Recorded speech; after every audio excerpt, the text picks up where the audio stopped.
Very warm welcome to the lecture of gluconeogenesis. Today, I'll be discussing the concept of the gluconeogenesis and why the synthesis of glucose is required from the pyruvate or other three carbon compounds.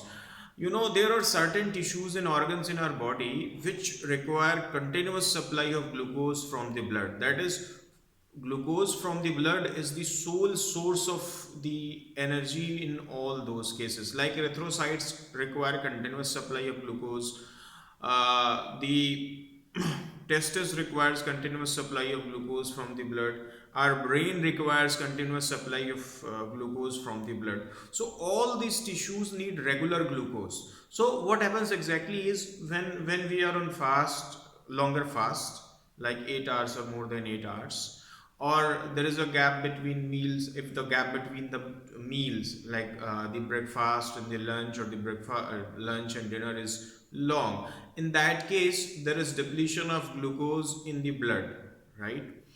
And although there is stored glucose in form of glycogen in our cells, but that is insufficient to meet the demand of these particular organs and tissues. So what happens is there is, synthesis of glucose from the end product of the glycolysis, that is pyruvate, or in some cases, that pyruvate also gets converted into lactate, and there are some other three carbon compounds, as well as certain amino acids, right? So basically, what is gluconeogenesis? So this gluconeogenesis is the synthesis of new sugar, and that new sugar over here is glucose, right? So where does it happens, and what is the significance? Significance is that it provides the glucose to the tissues or the cells lacking the or having acute shortage of glucose supply. So it is one of the important factor in the vitality of all these organs and the individual at large, right? So if we talk about the precursor of the gluconeogenesis, so the pyruvate, as we know that we have recently finished the glycolysis, pyruvate is the end product of the glycolysis. So pyruvate and related three carbon compounds, related three carbon, I mean to say the compounds having three carbon structure. So pyruvate and related three carbon compounds like lactate, glycerol, here it is glycerol in short, lactate, and amino acids, pyruvate, and other three carbon compounds like lactate, glycerol, amino acids are the precursors for gluconeogenesis. These work as a starting material for the synthesis of glucose. Okay. And in case of microorganism, the starting materials are lactate, of course, acetate, and propionate. In case of microorganism, so this gluconeogenesis occurs in animals, plants, fungi, and bacteria. All of them require some sort of glucose at various stages, which has to be synthesized via the process of gluconeogenesis. So as far as the animals are concerned, in case of animals, the especially if we talk about mammals, if we take the example of ours, human. So in case of mammals, the site of gluconeogenesis, there are two sites. One is the major site of the gluconeogenesis, the other one is the minor site of the gluconeogenesis. As I have already mentioned in my earlier lectures, that the hepatocytes or the liver cells are a kind of cells which sacrifice the most in our body. When when there is shortage of glucose in the blood, and the demand is high under the condition of food scarcity or the longer period of fastings, these hepatocytes of the liver cells start synthesizing the glucose from pyruvate and other 3 carbon compounds. So there are two sites of gluconeogenesis in case of mammals. The major one is the liver, that is hepatocytes, and other one is the renal cortex, RENAL, renal cortex.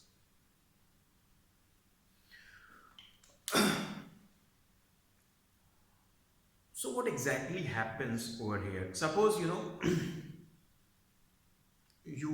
are working, you are doing exercise, you are running, you are jumping, you are involved in some sort of sports, right? So जब आप you are under high physical activity, so in that case there are certain cells and tissues which experience a temporary hypoxia, that is lack of oxygen, depletion of the oxygen. There is decreased supply of oxygen in those areas. So what happens is the glucose that is broken down via glycolysis into pyruvate, that pyruvate gets converted into lactate under hypoxic or anaerobic condition, right?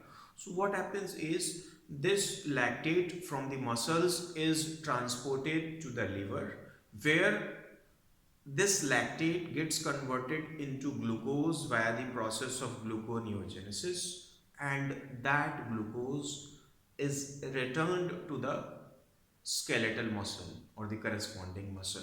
So this process of transporting the lactate from the skeletal muscle to the liver, converting that particular lactate into glucose via the process of gluconeogenesis into liver, and then transporting that glucose back to the skeletal muscle is known as Cori cycle, C-O-R-I, Cori cycle. That is a different topic we'll see. Here our focus will remain upon the process of gluconeogenesis. So thus, as far as the site is concerned, the location of the gluconeogenesis is concerned, it occurs mainly in the liver and to a lesser extent in the renal cortex. So what exactly happens in this gluconeogenesis? How this 3 carbon compound like pyruvate or the lactate or some amino acids gets converted into a wholesome glucose molecule? This we have to see. As I have already taught you the process of glycolysis, you have seen in that case in the case of glycolysis, the glucose molecule gets converted into pyruvate molecule. A 6 carbon glucose molecule gets converted into 2 molecules of 3 carbon compound pyruvate, and in all those 10 steps, 10 reaction, there are 3 reactions which are totally irreversible. Number one, that converts the glucose into glucose 6-phosphate. The another one that converts the fructose 6-phosphate into fructose 1,6-bisphosphate, and the last one that converts the phosphoenol pyruvate into pyruvate. So all these 3 reactions are irreversible reaction in the case of glycolysis. What is the significance of these reactions in the case of gluconeogenesis? Significance is this: barring these 3 reactions, except these 3 reactions, the whole process of gluconeogenesis is exactly opposite to that of glycolysis. So what I mean to say is, if we have a mechanism that can convert the pyruvate back into phosphoenol pyruvate, if we have a mechanism that can convert the fructose 1,6-bisphosphate into fructose 6-phosphate, and a mechanism that can convert the glucose 6-phosphate into glucose, then in that case we can say this process of gluconeogenesis and the glycolysis are exactly opposite, right? But as we know that these 3 reactions are irreversible reaction, so there is a different mechanism that bypasses these reactions. So seven reactions of the gluconeogenesis and the glycolysis are opposite to each other. So if you are aware with the reactions of the glycolysis, that will help you in the case of gluconeogenesis. So conversion of pyruvate into glucose via gluconeogenesis requires three bypass reactions. Three bypass reactions are required to convert the pyruvate into glucose via the process of gluconeogenesis. Others are exactly opposite. So what are these three bypass reactions? What it means to have a bypass? Normally, simply you can see on a highway what you see. Suppose you are willing to go from one place to another place and there are some barriers. So you choose a different path to reach your destination. That is typically known as bypass. Here also same rule is being applied. Since same enzyme that converts the phosphoenol pyruvate into pyruvate cannot convert the pyruvate back into phosphoenol pyruvate PEP, so you need a bypass mechanism that can convert the pyruvate into phosphoenol pyruvate. So we need three such bypass reactions to convert a a pyruvate molecule into a molecule of glucose. So what are these three bypass reactions? The number one is conversion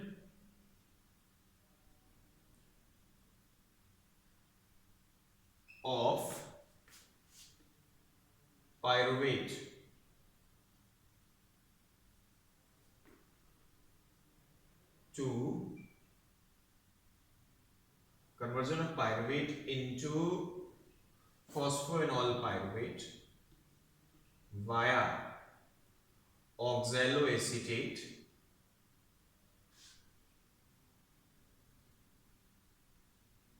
This is the first bypass reaction. We will see in detail. What is second bypass? Conversion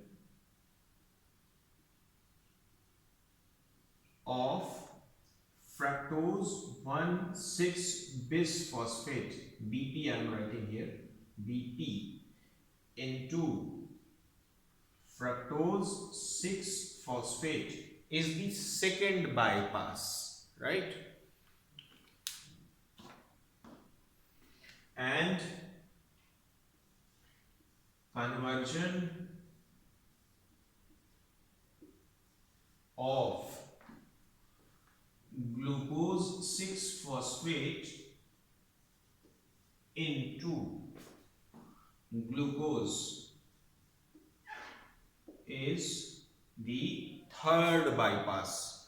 So barring these bypass reactions, except these three bypass reactions, the process of gluconeogenesis is exactly opposite to that of glycolysis. Right? The first bypass is the conversion of pyruvate into phosphoenol pyruvate, which was impossible by the same enzyme, right? The same enzyme pyruvate kinase that converts the PEP into pyruvate by producing ATP molecules cannot convert back the pyruvate into PEP. So you need a bypass mechanism. So this one is the first bypass. Then conversion of fructose 1,6-bisphosphate into fructose 6-phosphate is the second bypass.